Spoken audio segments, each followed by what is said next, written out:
আমি যাকে আঁকড়ে ধরতে চেয়েছি সে আমাকে ফেলে চলে গেছে, বা যাকে আমি স্নেহ দিতে গেছি সে আমাকে ঘৃণা করেছে।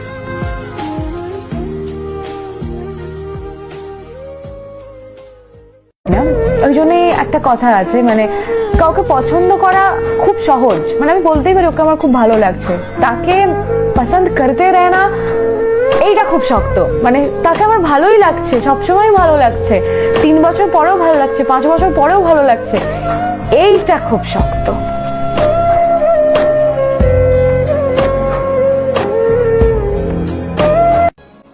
সবাই বলে বিদায় কখনো সুখের হয় না, কিন্তু আমার বেলায় ছিল সম্পূর্ণই আলাদা।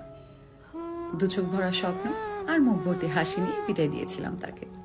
কিন্তু কে জানতো সেই বিদায় ছিল শেষ বিদায়? কে জানতো আর কোনোদিন দেখা হবে না? একটা জিনিস বুঝে গেছি, কারোর জন্য কারো কিছু যায় আসে না। কেউ আমার জন্য দরজা বন্ধ করে ডিপ্রেশনে চলে যাচ্ছে না। সে তার মতো দিব্যি আছে, কোনো মানে নেই ডিপ্রেশনে চলে যাওয়ার। সেটা হতে পারে ফ্যামিলি, কিংবা হতে পারে ভালোবাসার মানুষ, তাই না?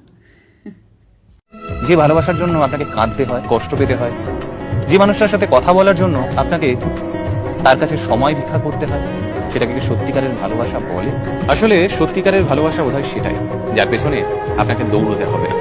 সে নিজে থেকেই আপনাকে খুঁজে নেবে, যে আপনাকে সত্যিকারের ভালোবাসে, কিংবা যাকে আপনি সত্যিকারের ভালোবেসে। কত আশায় কাঁদে প্রাণ, কত নীরব অভিমান, কত আশায় কাঁদে প্রাণ।